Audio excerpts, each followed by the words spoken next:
इकडे साखरेचे दर वाढले आहेत, त्यामुळे आता एका झटक्यात रिफ्रेश करणारे चहा कटिंग सुद्धा महागलंय.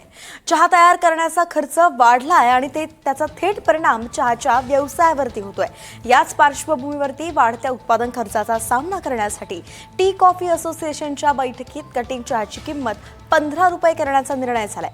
तर आता असोसिएशनचे अध्यक्ष आहेत प्रमोद वाकोडे यांनी ही माहिती दिलेली आहे. तुम्हाला अगदी 8 ते 10 रुपयात मिळणारी कटिंग चहा आता 15 रुपयांना मिळणार आहे.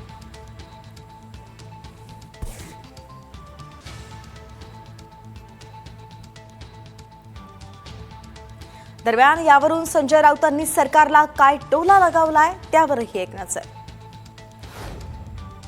मग आता मोदी सांगतील चहा पिऊ नका, अमित शहा सांगतील चहा पिऊ नका, काय करू शकतात हे, चहा सोडा सांगतील ना. चहा हे गुलामीचं लक्षण आहे सांगतील. चहा पिणं हा देशद्रोह आहे बोल. पार्लमेंटला सुद्धा चहा बंद करतील लोक रस्ते. चहा प्यायचा नाही, देशद्रोह आहे. हे करू शकतात तसं. चहा मागला, चहा पिऊ नका बरं का. आम्ही रात्री काय प्यायचं ते पिऊ, पण जनतेने चहा प्यायचा नाही, अशा प्रकारचा एखादा अध्यादेश येऊ शकतो.